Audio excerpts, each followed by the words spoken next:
KaraokeBooks. Oliver Twist. Written by Charles Dickens. Audiobook. Chapter 36 is a very short one, and may appear of no great importance in its place, but it should be read notwithstanding, as a sequel to the last, and a key to one that will follow when its time arrives. And so you are resolved to be my traveling companion this morning?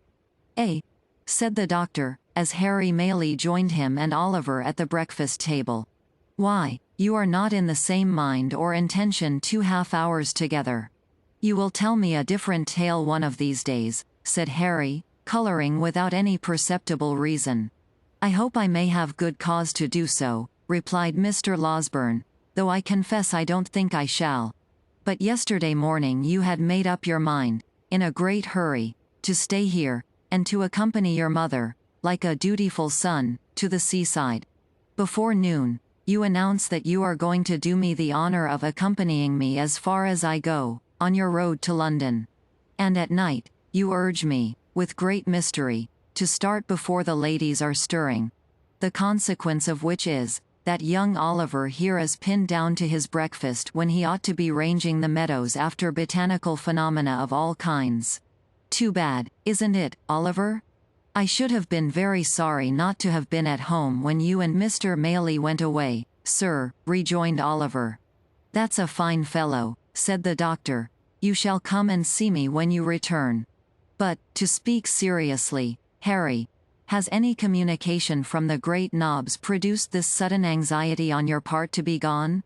The great Nobbs, replied Harry, under which designation, I presume, you include my most stately uncle, have not communicated with me at all, since I have been here, nor, at this time of the year, is it likely that anything would occur to render necessary my immediate attendance among them. Well, said the doctor, you are a queer fellow. But of course they will get you into Parliament at the election before Christmas, and these sudden shiftings and changes are no bad preparation for political life. There's something in that. Good training is always desirable, whether the race be for place, cup, or sweepstakes. Harry Maylie looked as if he could have followed up this short dialogue by one or two remarks that would have staggered the doctor not a little, but he contented himself with saying, "We shall see," and pursued the subject no farther.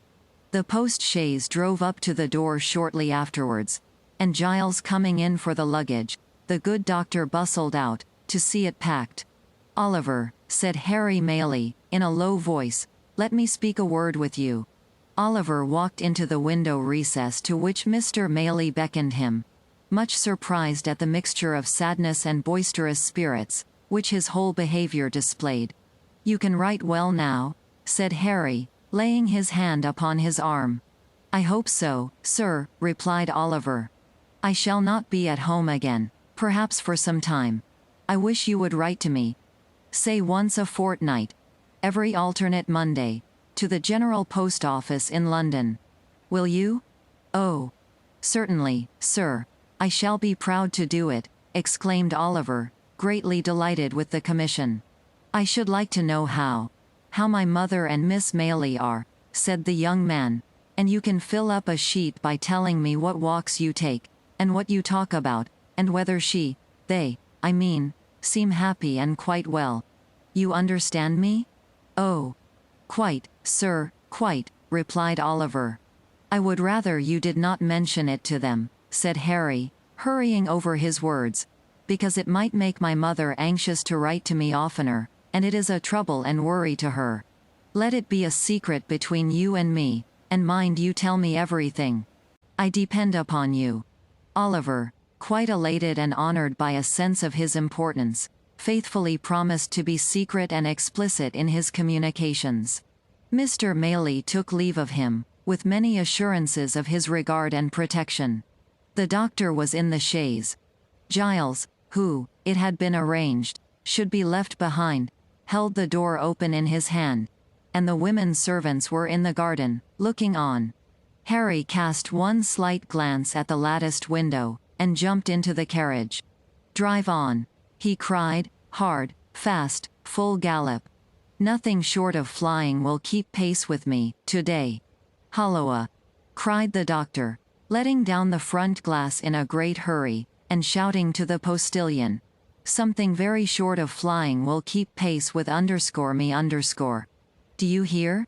Jingling and clattering, till distance rendered its noise inaudible, and its rapid progress only perceptible to the eye.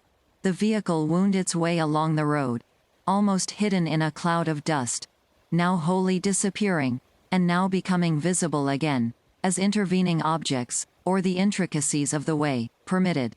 It was not until even the dusty cloud was no longer to be seen, that the gazers dispersed. And there was one looker-on, who remained with eyes fixed upon the spot where the carriage had disappeared, long after it was many miles away. For, behind the white curtain which had shrouded her from view when Harry raised his eyes towards the window, sat Rose herself. "He seems in high spirits and happy," she said, at length. "I feared for a time he might be otherwise. I was mistaken. I am very, very glad." Tears are signs of gladness as well as grief, but those which coursed down Rose's face, as she sat pensively at the window, still gazing in the same direction, seemed to tell more of sorrow than of joy. KaraokeBooks.